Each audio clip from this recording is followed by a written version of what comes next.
ഇതിൻ്റെ സെക്രട്ടറിയുടെ കാര്യം പറഞ്ഞാൽ തമാശയാണ്. അവർക്കൊന്ന് എഴുതി കൂട്ടാൻ പോലും അറിയാത്ത ഒരു സ്ത്രീയാണ്. ഓഗസ്റ്റ് തൊട്ടുള്ള ഒരു പലിശയോ പണമോ ഇതുവരെ എനിക്ക് ഒരു പൈസയും തന്നിട്ടില്ല. 11-ാം തീയതി തൊട്ട് ഞാൻ ഫോർട്ട് പോലീസ് സ്റ്റേഷനിലും കമ്മീഷണറിനെയും DCPയെയും NRI സെല്ലിനെയും കളക്ടറിനെയും കണ്ടു. എന്തിനു വരെ ഹോം ഡിപ്പാർട്ട്മെൻറ്റ് വരെ പരാതി കൊടുത്തു. പലവട്ടം അവരെ പോയി സംസാരിച്ചു. അവർ വന്ന് കുറച്ച് തരാമെന്ന് പറഞ്ഞ് നമുക്ക് 3 തരാമെന്നൊക്കെ പറഞ്ഞ് പോലീസ് സ്റ്റേഷനിൽ വന്ന് എഗ്രി ചെയ്തു. അതും അവർ നൽകിയില്ല. അപ്പോൾ കഴിഞ്ഞ ഓഗസ്റ്റ് തൊട്ടുള്ള പലിശ കിട്ടാനുണ്ട്. നാളിതുവരെ ഒരു പരാതി പോലും FIR കേസ് രജിസ്റ്റർ ചെയ്ത് അവർ തയ്യാറായിട്ടില്ല. ഫസ്റ്റ് ചെക്ക് ബൗൺസ് ആയപ്പോൾ സ്റ്റേഷനിൽ പോയപ്പോൾ അവരൊന്ന് പറഞ്ഞ് നിങ്ങൾക്ക് വേണമെങ്കിൽ 3 ലക്ഷം രൂപ വെച്ച് മാസം തരാം. പക്ഷേ ആ വിശ്വസിച്ച് എനിക്ക് തിരിച്ചു പോകാൻ പറ്റത്തില്ല. ഇത്രയും ആൾക്കാർ പരാതി കൊടുത്ത് ഫോർട്ട് പോലീസ് സ്റ്റേഷനിൽ നിർദ്ദേശം കൊടുത്തിട്ടും അവർ ചീറ്റിംഗ് കേസ് രജിസ്റ്റർ ചെയ്യാൻ തയ്യാറല്ല എന്ന് പറഞ്ഞാൽ ഓൾറെഡി അവർ തരാമെന്ന് പറഞ്ഞിട്ട് തന്നില്ല. അപ്പോൾ ഓരോ മാസം ചിലപ്പോൾ ഇനിയിപ്പോൾ അതിന് വേണ്ടിയിട്ട് നമ്മൾ കിടന്ന് ഓടേണ്ടി വരും.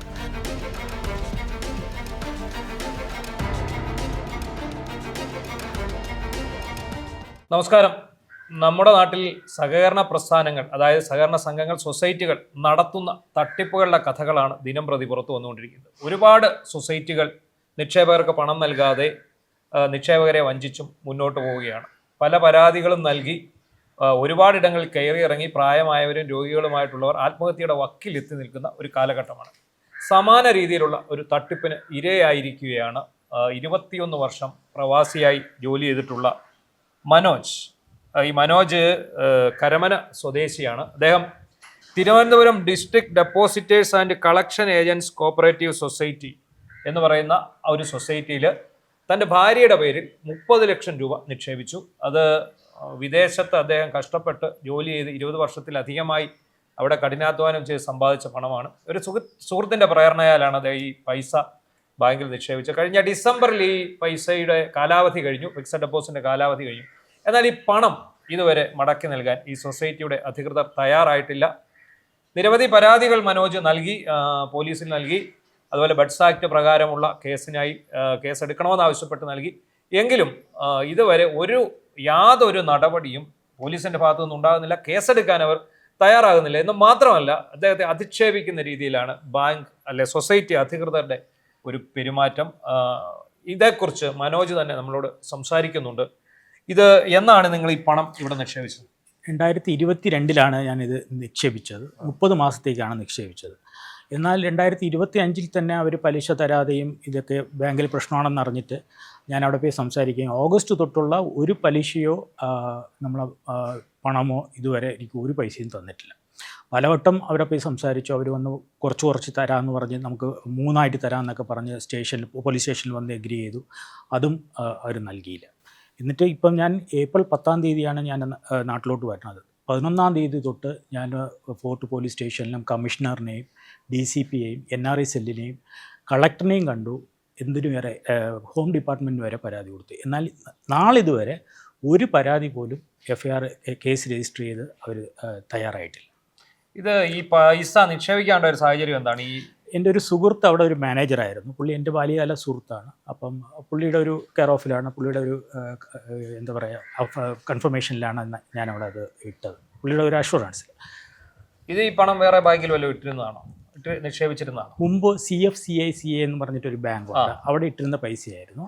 അപ്പോൾ ഈ പൊതുവെ എല്ലായിടത്തും പ്രശ്നങ്ങളായിരുന്ന സമയത്താണ് ഞാൻ പിന്നെ അവിടെ ഈ ഫാമേഴ്സ് കോപ്പറേറ്റീവ് സൊസൈറ്റി അങ്ങനെ കണ്ട അതിലെ പ്രശ്നമൊക്കെ അതുകൊണ്ടാണ് ഞാൻ അവിടെ നിന്ന് എടുത്തിട്ട് ഇവിടെ കൊണ്ടിട്ട്. എന്നാൽ ഒരു വസ്തു വാങ്ങിക്കാൻ വേണ്ടിയിട്ട് ഞാൻ ഈ പൈസയ്ക്ക് വേണ്ടി ഞാനൊരു ലോണും എടുത്തു. എൻ്റെ വീട് പണയം വെച്ച് 50 ലക്ഷത്തിൻ്റെ ലോണും എടുത്ത് ഈ പൈസയും കൂടെ ചേർത്ത് ഒരു വസ്തു വാങ്ങിക്കാൻ വേണ്ടി നോക്കി. ലോൺ പൈസ കിട്ടി, പക്ഷേ ഈ പൈസ കിട്ടാത്തതുകൊണ്ട് അത് നടന്നില്ല. ലോൺ എടുത്തതിൻ്റെ പൈസ നഷ്ടമായി. ഇപ്പോൾ ഇതിൻ്റെ നേരത്തെ തന്നെ നമ്മൾ ഇവരോട് ഈ പണം ആവശ്യപ്പെട്ടാണ്, കാലാവധി കഴിയുന്നു എന്ന് മനസ്സിലാക്കി അല്ലേ? അതെ. എത്ര ശതമാനം പലിശയ്ക്കായിരുന്നു ഈ പണം? 8% പലിശയ്ക്കായിരുന്നു. അപ്പോൾ എത്ര നാൾ വരെ നിങ്ങൾ പിന്നെ എല്ലാ മാസവും പലിശ എടുക്കുന്ന ഒരു ഇടപാട് ഉണ്ടായിരുന്നു? എത്ര മാസം വരെ കിട്ടിയത്? കഴിഞ്ഞ ഓഗസ്റ്റ് വരെയുള്ള പലിശ മൊത്തമായിട്ട് കിട്ടി. പക്ഷേ അത് എന്താ പറയുക, തവണകളായിട്ട് കുറച്ചായിട്ടാണ് അവർ തന്നുകൊണ്ടിരുന്നത്. അതായത് ഒറ്റ ഇതായിട്ടല്ല തന്നുകൊണ്ടിരുന്നത്. അപ്പോൾ കഴിഞ്ഞ ഓഗസ്റ്റ് തൊട്ടുള്ള പലിശ കിട്ടാനുണ്ട്. അതെ, അത് കിട്ടാനുണ്ട്. അത് മാത്രമല്ല, ഈ പണം നിങ്ങൾ നേരത്തെ ആവശ്യപ്പെട്ടിരുന്നു അല്ലേ? അതെ. അത് നേരത്തെ ഇവരോട് എന്താ പറഞ്ഞിരുന്നത്? എനിക്കിങ്ങനെ ഒരു വസ്തു വാങ്ങിക്കാനുള്ള ഒരു ഇതുണ്ട്, എനിക്കതുകൊണ്ട് അപ്പോൾ അവർ ഈ മെച്യൂരിറ്റി ഡേറ്റിനെ തരാൻ പറ്റുള്ളൂ എന്ന് പറഞ്ഞിട്ടാണ് ഓഗസ്റ്റിൽ അവർ പറഞ്ഞത്.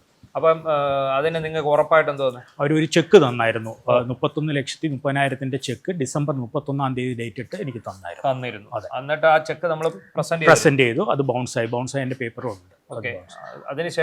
അതിനുശേഷം നമ്മൾ ഫോർട്ട് പോലീസ് സ്റ്റേഷനിൽ പരാതി കൊടുത്തു.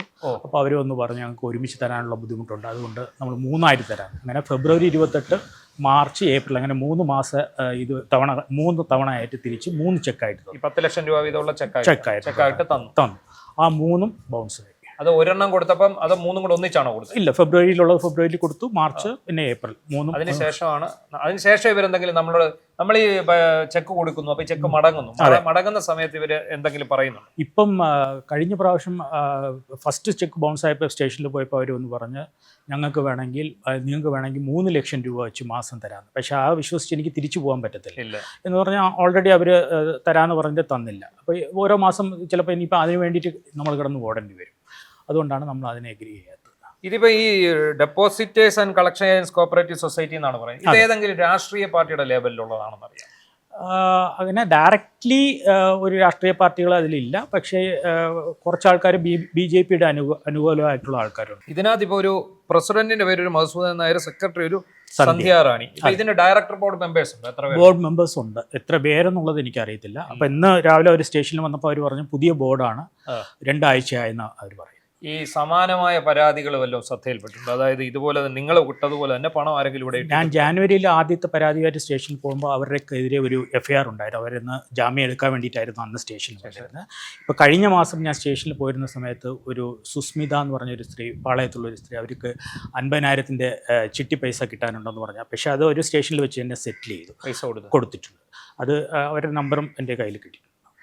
ഈ ഇതിന് ശേഷം നിങ്ങൾ ഈ പോലീസിന്റെ ഒരു സമീപനം എങ്ങനെയാണ്? ഇത് ഫോർട്ട് അസിസ്റ്റന്റ് കമ്മീഷണർ ഓഫീസിൽ അപ്പോൾ ഫോർട്ട് SHOയ്ക്കും അസിസ്റ്റന്റ് കമ്മീഷണറിനാണ് കൊടുത്തത്. അല്ല, അവരെ ഒരു രീതി എങ്ങനെയായിരുന്നു? നിങ്ങളോട് എന്തായിരുന്നു? അവർ പരാതി സ്വീകരിക്കാൻ തയ്യാറല്ല. അവർ പറയുന്നത് നിങ്ങൾ ചെക്ക് കിട്ടിയത് കൊണ്ട് നിങ്ങൾ ചെക്കിൻ്റെ കേസുമായിട്ട് മുന്നോട്ട്. ഈ ചെക്ക് കേസിൻ്റെ ഒരു ബുദ്ധിമുട്ട് എനിക്ക് ഞാൻ സമാനം ഒരു പരാതി കൊടുത്തിരുന്നു. 3 വർഷം കഴിയുമ്പോൾ അതിൻ്റെ ഫസ്റ്റ് ഹിയറിംഗ് തന്നെ. അതാണ് ഈ ബാങ്കുകാർക്കും ഉള്ള ഒരു ആശ്വാസം. അപ്പോൾ ഒരു പക്ഷേ ബാങ്കുകാർ സ്വാധീനിച്ചിട്ടുണ്ടാവും, എനിക്കറിയത്തില്ല. ഇത്രയും ആൾക്കാർ പരാതി കൊടുത്ത് ഫോർട്ട് പോലീസ് സ്റ്റേഷനിൽ നിർദ്ദേശം കൊടുത്തിട്ടും അവർ ചീറ്റിംഗ് കേസ് രജിസ്റ്റർ ചെയ്യാൻ തയ്യാറല്ല. ചീറ്റിംഗ് കേസും ബട്ട്സും ഇതിൽ നിലനിൽക്കും. അല്ല, അവര് പറയുന്നത് ഈ സമാന ചിന്താഗതിക്കാരൊക്കെ കൊടുത്തിട്ടും കേസ് എടുത്തിട്ടില്ലെന്ന് പറയുന്നുണ്ടല്ലേ? ജാനുവരിയിൽ അവർക്കെതിരെ ഒരു FIR ഉണ്ട്, പിന്നെ അത് സെറ്റിൽ ചെയ്തു. ഓക്കെ, ഇപ്പൊ ഈ പോലീസിന്റെ സഹായം ഇവർക്ക് കിട്ടുന്നുണ്ടെന്നാണ് പറയുന്നത്. അതെ, അല്ലെങ്കിൽ ഇതിന്റെ ചീറ്റിംഗ് പോലീസ് സ്റ്റേഷനിൽ വന്ന് എഗ്രി ചെയ്താണ് പൈസ തരാമെന്ന് പറഞ്ഞത്. അത് ഒന്നിന് പകരം 2 പ്രാവശ്യം പോലീസ് സ്റ്റേഷനിൽ എഗ്രി ചെയ്തതാണ്. അത് ചെയ്യാതിരിക്കുന്ന സമയത്ത് ചീറ്റിംഗ് കേസും വഞ്ചന കേസും അവർക്ക് പോലീസിന് ഡയറക്റ്റ്ലി എടുക്കാൻ പറ്റുന്ന സാഹചര്യമാണ്. അത് മാത്രമല്ല, ഇത് ഈ ബഡ്സ് ആക്ട്, ഈ banning of illegal deposit schemes act എന്ന് പറയുന്നത് തന്നെ ഇതിനെതിരെ എടുക്കാൻ വേണ്ടിയിട്ടുള്ള ഒരു വകുപ്പാണ്. അതുപോലെ പോലും പോലീസ് എടുക്കും. ഇത് ശരിക്കും ഈ സൊസൈറ്റിക്ക് നിക്ഷേപം സ്വീകരിക്കാനുള്ള അധികാരമുണ്ടോ? അന്വേഷിച്ചായിരുന്നു ആൾക്കാർ? അതിൻ്റെ ഒരു രജിസ്ട്രേഷൻ നമ്പർ ഉണ്ട്, കോപ്പറേറ്റീവ് T1655 ആണ് അതിൻ്റെ നമ്പർ. അത് വെച്ചിട്ടാണോ സ്വീകരിക്കുന്നതെന്നാണ് ഞാൻ അറിയാൻ കഴിഞ്ഞത്. ഈ സഹകരണ വകുപ്പിന് കൊടുത്തിരുന്നു. ജോയിന്റ് രജിസ്ട്രാറിന് ഞാൻ കംപ്ലയിന്റ് കൊടുത്തിരുന്നു. അതായത് അസിസ്റ്റന്റ് രജിസ്ട്രാറിന് കൊടുത്ത് അവർക്കൊരു നോട്ടീസ് അയച്ചിട്ടുണ്ട്, ഇത് സെറ്റിൽ ചെയ്യണമെന്ന് പറഞ്ഞിട്ട് ഒരു നോട്ടീസ് അയച്ചിട്ടും അത് ചെയ്തിട്ടില്ല, ഇതുവരെ ഒന്നും ചെയ്തിട്ടില്ല. അപ്പോൾ നിങ്ങൾ ഇനി ഈ മന്ത്രിക്ക് കൊടുത്തോ? സഹകരണ മന്ത്രിക്ക് കൊടുത്തിട്ടുണ്ടോ? സഹകരണ മന്ത്രിക്ക് കൊടുത്തില്ല, ഞാൻ ഹോം മിനിസ്റ്ററിക്കാണ് കൊടുത്തത്. അദ്ദേഹം അതിൻ്റെ പ്രൈവറ്റ് സെക്രട്ടറി ഡയറക്റ്റ്ലി വിളിച്ച് AC എടുത്ത് പറഞ്ഞതാണ് ഇതിൻ്റെ FIR രജിസ്റ്റർ ചെയ്യണമെന്ന് പറഞ്ഞു, എന്നിട്ടും ചെയ്തില്ല. അപ്പോൾ ഇവരെ സഹായിക്കുന്ന ഒരു നടപടിയാണ് പോലീസ്. അപ്പോൾ ഇതിനകത്ത് രാഷ്ട്രീയ ഇടപെടൽ ഉണ്ട് എന്നുള്ളതായിട്ട് സംശയിക്കാം അല്ലേ? സംശയിക്കാം. അപ്പോൾ ഇത് ഈ പഴവങ്ങാടി ഈ ജിറ്റ്കോസ് ഇതിൻ്റെ ശരിക്കും കളക്ഷൻ ഏജൻസും ഡെപ്പോസിറ്റർമാരും ചേർന്നുള്ള ഒരു സൊസൈറ്റി എന്നാണ് പറയുന്നത്. ഇതിനെക്കുറിച്ച് വിശദമായിട്ട് വേറെ എന്തെങ്കിലും? അങ്ങനെ അവർക്ക് കളക്ഷൻ ഏജൻസ് ഒക്കെ ഉണ്ട്, അവർക്ക് ബാങ്കിനുണ്ടായിരുന്നു, ഇപ്പോൾ ആരും ഇല്ലെന്നാണ് തോന്നുന്നത്. പക്ഷേ എന്താ പറയുക, ഇതിൻ്റെ ഇപ്പോൾ പ്രസിഡന്റിനും സെക്രട്ടറിക്കും ഒന്നും ആ ഒരു ബാക്ക്ഗ്രൗണ്ടിൽ നിന്ന് വരാം. ഇതിൻ്റെ സെക്രട്ടറിയുടെ കാര്യം പറഞ്ഞാൽ തമാശയാണ്, അവർക്കൊന്നും എഴുതി കൂട്ടാൻ പോലും അറിയാത്ത ഒരു സ്ത്രീയാണ് അതിൻ്റെ സെക്രട്ടറി. ഇത് രാഷ്ട്രീയ നേതാവിൻ്റെ ഭാര്യയാണ് അല്ലേ? അല്ല, അവർ നേരത്തെ വേറെ എവിടെ വർക്ക് ചെയ്തിരുന്ന ആളാണ്.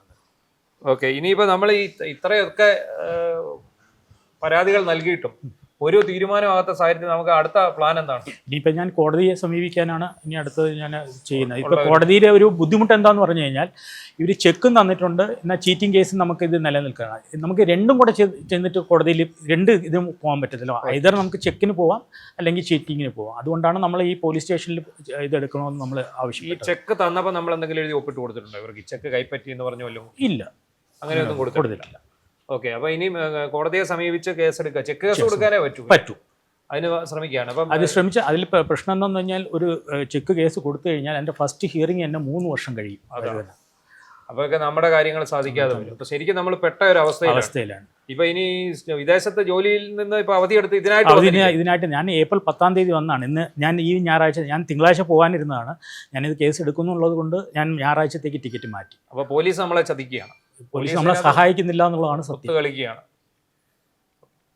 ഇതാണ് ഒരു പ്രവാസിയുടെ അവസ്ഥ. അദ്ദേഹം വിദേശ രാജ്യത്ത് കിടന്ന് കഷ്ടപ്പെട്ട് ഉണ്ടാക്കിയ പൈസ നാട്ടിലുള്ള ഒരു സുഹൃത്തിൻ്റെ നിർദ്ദേശപ്രകാരം അദ്ദേഹം ജോലി ചെയ്യുന്ന ഒരു സൊസൈറ്റി നിക്ഷേപിച്ചതാണ്. ഇപ്പോൾ അദ്ദേഹത്തിന് യാതൊരു ഭാഗത്തു നിന്നും നീതിയില്ല. പ്രവാസികൾക്ക് വേണ്ടി മലമറിക്കുമെന്നാണ് നമ്മുടെ സർക്കാരുകളൊക്കെ തന്നെ വിളിച്ചു പറയുന്നത്, ഇവിടുത്തെ രാഷ്ട്രീയ കക്ഷികൾ പറയുന്നത്. എന്താണെങ്കിലും സഹകരണ ബാങ്കുകളുടെ, സൊസൈറ്റികളുടെ ഒരു കൊള്ളയ്ക്ക് ഒരു ഇര കൂടിയായിരിക്കുകയാണ് ഈ കരമന സ്വദേശിയായിട്ടുള്ള മനോജ്. അദ്ദേഹത്തിന് എന്ത് ചെയ്യണമെന്ന് പോലും സത്യത്തിൽ അറിയില്ല. അദ്ദേഹം കേസ് കൊടുക്കാൻ പോയി കഴിഞ്ഞാൽ ചെക്ക് കേസ് മാത്രമേ കൊടുക്കാൻ പറ്റൂ. അത് ഈ എന്ന് തീരും, അതിന് പണം കിട്ടുമോ എന്നുള്ളതിനെക്കുറിച്ചൊന്നും യാതൊരു വിശ്വാസമില്ല. ചുരുക്കി പറഞ്ഞാൽ ഏതാണ്ട് 30 ലക്ഷത്തോളം രൂപയ്ക്ക് അദ്ദേഹം വലിയ ഒരു ബാധ്യതക്കാരനായി മാറിയിരിക്കുകയാണ്.